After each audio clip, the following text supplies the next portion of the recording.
Hello and welcome to my channel. Today I'm doing a haul of just one estate sale. So I went to this estate sale. It was really great. My favorite type of estate sale is the kind where you can kind of linger and search a bit, go through some boxes. The nice thing about this sale was they had a craft section, they had an office section, they had lots of linens, clothing. Oftentimes at estate sales they'll have hold tables. I do bring a bag now, but rather than carrying stuff around, bulky things, you can put them on a hold table. That's pretty common. I did that this time. I went to the sale and it happened to be 25% off, which was a nice surprise. The reason I went to the sale was because I saw something in a picture that I wanted. The ladies who were running the sale were so nice and gave me quite a deal. I'm gonna share with you everything that I got, and then at the end I will tell you what I spent because they bundled everything and gave me a great deal. Let's start with this bag. I grabbed this Mercado tote at the sale. I saw it, pulled it up, and put some of my estate sale loot inside. The first thing we have is, this is a vintage sweater, made in England, vintage Eddie Bauer. A nice chunky wool sweater. I like that the wrist is really cinched. This was in the primary bedroom closet. In that same closet, I found this other sweater, which is very similar, almost identical, except it's shorter and it's sort of a ballooned sleeve. I'm more inclined to keep this sweater because it's shorter and I like the sleeves. And this is a different brand. This is by Billy Buck by Royal Argyle Knitwear Limited. It's also wool. Nice winter sweater. I've got one more. Oh, I've got a couple pieces of clothing left. Oh, there's also a business card in here. It says Mexican food, British Columbia. One free margarita. This is a vintage Fruit of the Loom sweatshirt. It's got the seams where I like them, which is right here. I want to bulk up my collection of these vintage 80s sweatshirts. I prefer vintage sweatshirts, so I'll probably roll up the sleeves. This is the last piece of clothing that I got. It is a vintage bum equipment shirt.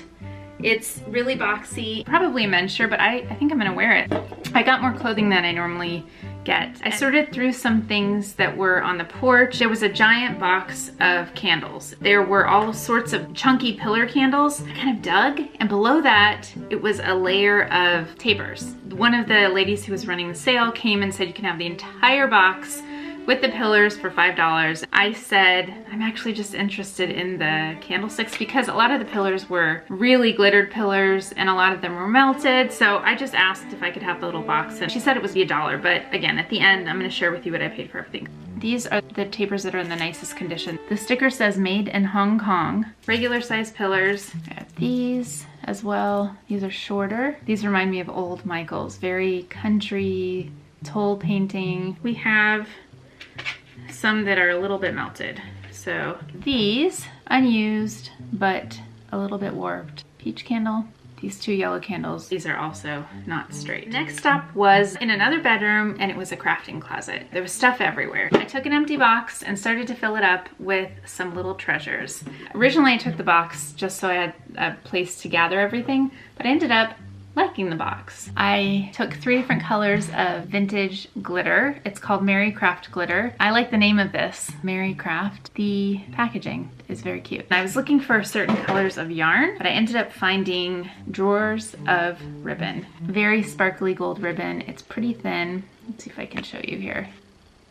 And then I also got this, I'm not sure what this was used for. It almost looks like embroidery thread. Looks like you can separate the different strings. I also got this little baggie. This is a spool of rickrack. I like it on this spool as well. The rest of the bedroom was chock full of sewing accessories. I found a scissors box and started going through. This is the only pair of scissors that I got. I've been wanting a pair of scissors that looks like this. There are a lot of companies that have reproduced this style. This is a true vintage pair. Just above this little screw, it says Japan. If I had just found these, it would have been worth going to the sale. I could spend hours looking through teeny tiny vintage items. It's one of my favorite things to do. I don't know where other than estate sales to look for things like this. There was a section with probably 20 decks of cards. So the one I picked up was this. It's a vintage California souvenir card deck. Still got its little box and is in a sealed package. I took this because it was pink. I thought it was a sewing kit, La Crosse, Wisconsin. I've never seen anything like this before. Travel Aid laundry kit, made in British Hong Kong. Inside we have the clothesline as well as the tiny clothespins. So sweet. Toward the very end, I found a basket full of matchbooks. It was in a circular basket, so I went through the top layer. I realized there was a bottom layer as well, but I just thought I'm gonna grab a few and then, I don't know, maybe I'll go back and look tomorrow. This says Somerset House. I like the blue and the gold and the palm trees. The Somerset House is in Vegas. The other one that I got, the Velvet Garter Saloon and Restaurant. You got a woman's legs with a garter, and then when you turn it around, this is at the entrance to the Carlsbad Caverns. This is definitely not what I would think of when I think of the Carlsbad Caverns. It's almost like two different matchbooks because you've got this saloon front and then Carlsbad Caverns on the back. When I was checking out, there was a little box full of charms. I picked up this charm and it is a metric converter. It's gold. It's got all sorts of measurements. So liters, gallons, and on this side it says kilos, pounds. So it's a metric converter. You can turn this and convert to your heart's content. This was only marked $1. I want to see if I can find any information about this.